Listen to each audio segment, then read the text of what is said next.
Bem, hoje nós vamos falar sobre finanças, dinheiro, exatamente. Mas não como ganhar dinheiro, mas sim como não gastar com coisas desnecessárias, como o dízimo, por exemplo.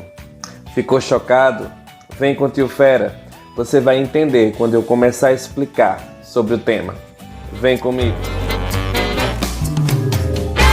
Aí galera, antes que eu me esqueça, vem aqui embaixo, se inscreve no canal, não custa nada, dá um like, compartilha, assim você ajuda o canal do Tio Fera a crescer.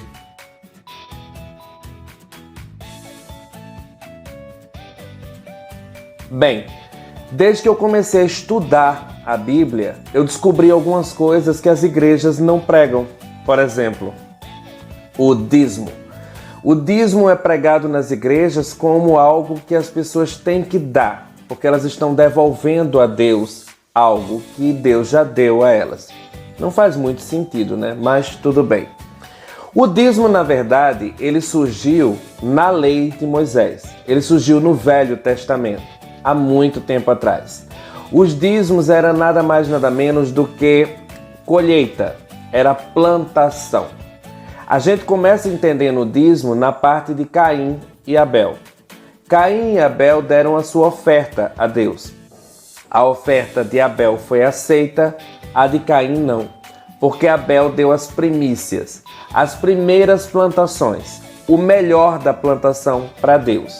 E o coração de Abel estava voltado para adorar a Deus. Ele fez aquilo voluntariamente porque ele amava a Deus, então ele tinha que dar o melhor a Deus. Mas era plantação. Aí Caim deu do que sobrava. Tipo, eu vou ficar com o melhor, isso aqui que sobra eu dou a Deus. E aí Deus, percebendo isso, não aceitou a oferta de Caim, e sim a de Abel. Daí, Caim matou Abel, por pura inveja. Ou seja, desde essa época que os problemas entre os homens já existiam. Daí, passando mais um pouquinho para frente, o que é que Deus fez? Ele separou alguns homens para trabalharem para ele, que seriam os sacerdotes e levitas. Então Deus disse: vocês irão morar dentro do templo, vocês irão trabalhar para mim. Logo, vocês não vão poder trabalhar para mais ninguém, porque vocês irão ficar fazendo a obra o tempo todo, basicamente tempo integral. Então Deus pensou, como é que eles vão se sustentar? Como é que eles vão se vestir? Como é que eles vão comer? Fica complicado. E daí Deus faz uma proposta ao povo, que está em Malaquias 3:10, onde Deus fala: Trazei os dízimos à casa do tesouro, e fazei prova de mim se eu não abrirei as comportas do céu, e farei cair sobre vós bênçãos que não se pode contar. O que é que Deus estava falando com isso? Trazei alimentos, mantimentos, vestimentos para o tesouro que está na casa de Deus, que seriam os sacerdotes. Deus está virando para o povo e dizendo: vocês sustentam os sacerdotes, eu sustento vocês. Então o povo passou a trazer mantimentos, alimentos, tudo para os sacerdotes. Assim os sacerdotes não precisavam se preocupar com isso. Esse foi um acordo que Deus fez com o povo. Aí, depois de Malaquias, vem Mateus, ou seja, termina o Velho Testamento, começa o Novo Testamento. E Jesus chega tocando terror. Ele já começa acabando com essa história de dinheiro. É tanto que tem uma passagem da viúva. A viúva levou umas moedinhas e Jesus diz: ela deu a maior oferta. Porque Jesus estava criticando justamente os fariseus. Os fariseus davam dinheiro para aparecer e não para adorar a Deus. Eles queriam apenas mostrar que tinham muito dinheiro. Jesus, sabendo disso, ele elogiou a viúva que deu apenas umas moedinhas. Ou seja, Jesus desprezou todas aquelas ofertas dos fariseus. Para Jesus, dinheiro não importa. É tanto que em um dos sermões de Jesus, Jesus fala para as pessoas: não ajuntais tesouro na terra, onde a traça come, ajuntais tesouro no céu, onde simplesmente os ladrões não roubam. Deus estava dizendo: Onde estiver o teu tesouro, estará o teu coração. Será que você está com seu tesouro em Deus ou no dinheiro? Deus também chama o Deus do dinheiro de Mamon, e Deus fala que não devemos adorar a Mamon. Logo, Deus é contra o dinheiro. Mais especificamente, no capítulo 23 de Mateus, Jesus simplesmente confronta os fariseus. Ele chama de fariseus hipócritas. Jesus fala dos dízimos. Ele fala do endro, da hortelã, ou seja, Jesus fala das especiarias. Jesus especifica o que seria o dízimo. Jesus não fala em momento nenhum em dinheiro. Deus fala que justamente eles dão o dízimo, mas não fazem a caridade, não ajudam o próximo. E aí o que acontece é que não adianta. Eles estão fazendo para aparecer e não porque seja a vontade de Deus, digamos assim. Jesus começa a combater tudo isso. E aí é quando ele é crucificado pelas pessoas, pelos poderosos, os religiosos. Porque Jesus começa a mexer no ponto fraco, já que eles queriam explorar pessoas.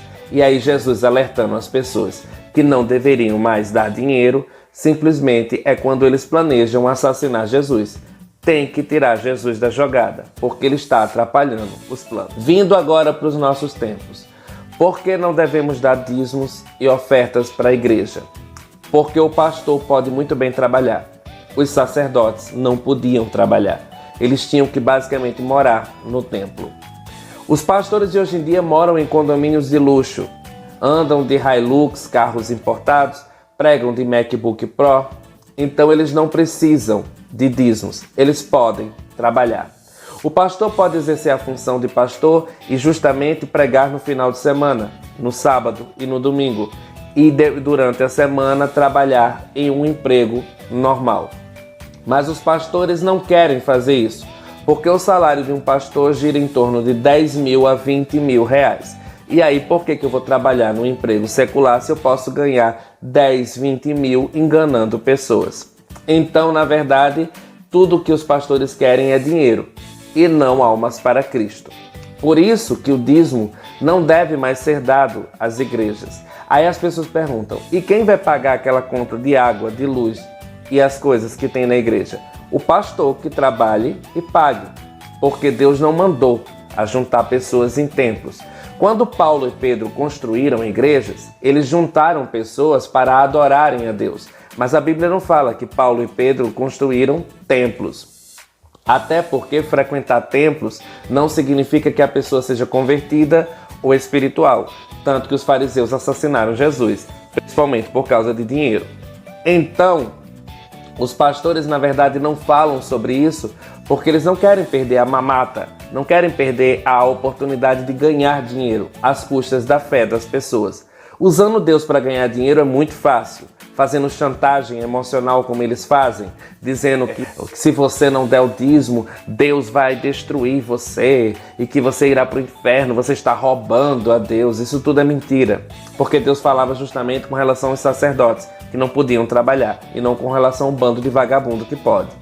O que Deus nos ensina também é que justamente quando Deus fala sobre migrador e devorador, eram as pragas que devoravam as plantações, porque o dízimo era plantações. Então Deus dizia, se vocês derem as primícias, eu afasto as pragas. Era isso que Deus estava falando. O teu dinheiro Deus não toca, Ele nem quer. Deus é o dono do ouro e da prata. Ele não precisa de dinheiro. Os pastores é que sim. Bem, galera, esse é o vídeo. É um vídeo mais para alertar a turma. Tá dando a maior confusão porque eu comecei a falar desse assunto e muita gente tá achando um absurdo e tal. Mas a minha função é abrir os olhos das pessoas para que elas não sejam enganadas. Se você quiser dar seu dízimo e sua oferta, você pode fazer, desde que você saiba que é voluntário e não obrigatório. Você faz se você quiser. A escolha é sua. Bem, esse é o vídeo. Espero que vocês tenham gostado. Beijo do Tio Fera. Fui.